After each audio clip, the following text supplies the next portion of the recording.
Assalamualaikum warahmatullahi wabarakatuh. Perkenalkan, saya Lucky Mesta Seningsi dengan NIM 1104621020, mahasiswa program studi pendidikan masyarakat Fakultas Ilmu Pendidikan Universitas Negeri Jakarta. Pada kesempatan kali ini, saya ingin memaparkan tentang sistem multipartai dalam pemilihan umum di Indonesia. Menurut Andrew Haywood, tahun 2002, beliau berpendapat bahwa sistem partai politik merupakan sebuah jaringan dari hubungan dan interaksi antara partai politik di dalam sebuah sistem politik yang sedang berjalan. Di dalam Undang-Undang Dasar 1945 tidak mengamanatkan secara jelas sistem kepartaian apa yang harus diimplementasikan.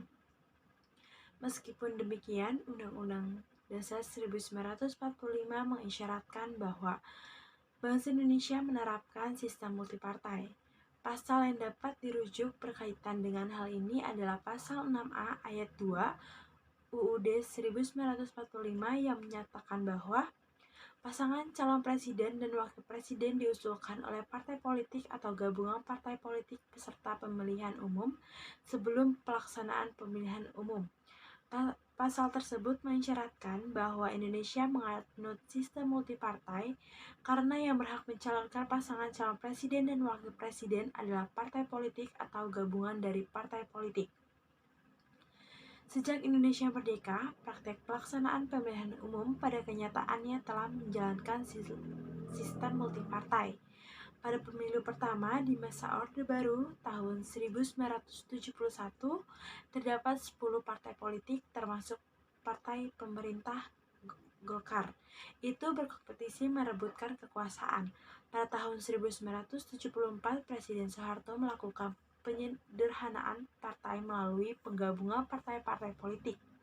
Hasil dari penyederhanaan partai politik tersebut adalah munculnya 3 partai politik seperti Golkar, PPP, dan PDI. PPP ini merupakan hasil fusi dari beberapa partai politik yang berasaskan Islam, seperti NU, Permusi, PSII, dan Perti. PDI merupakan hasil penggabungan dari partai-partai nasionalis dan agama non-Islam, seperti PNI, IPKI, Perkindo, dan Katolik. Sedangkan Golkar merupakan partai politik pembentukan pemerintahan Orde Baru meskipun dari sisi jumlah partai politik yang berkembang di Indonesia, pada saat itu Indonesia dikategorikan sebagai negara yang menganut sistem multipartai.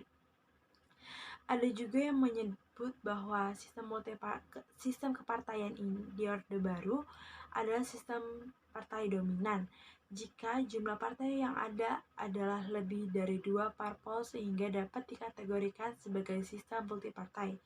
Namun, jika dianalisis lebih mendalam, ternyata kompetisi di antara ketiga partai politik tersebut, Golkar mendapatkan keistimewaan dari pemerintah untuk selalu memenangkan persaingan perebutan kekuasaan.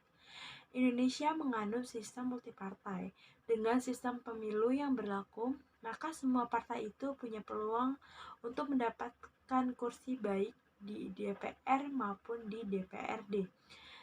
Sistem pemilu yang menyediakan banyak kursi di setiap daerah pemilihan menyebabkan partai yang tidak meraih suara terbanyak masih menikmati kursi sisa. Pemerintahan diisi beberapa wakil dari partai politik, tetapi tidak tergabung dalam koalisi yang permanen. Begitu pula pihak oposisi.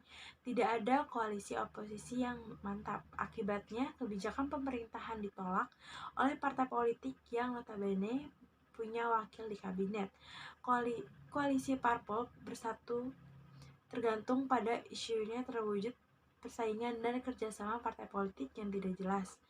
Menurut Sartori, pada tahun 1976 menyatakan bahwa yang paling terpenting dari sebuah sistem kepartaian adalah sebuah pengaturan mengenai hubungan partai politik yang berkaitan dengan pembentukan pemerintahan. Dan secara lebih spesifik, apakah kekuatan mereka memberikan prospek untuk memenangkan atau berbagi atau share kekuasaan pemerintahan. Sekian orasi dari saya. Wassalamualaikum warahmatullahi wabarakatuh.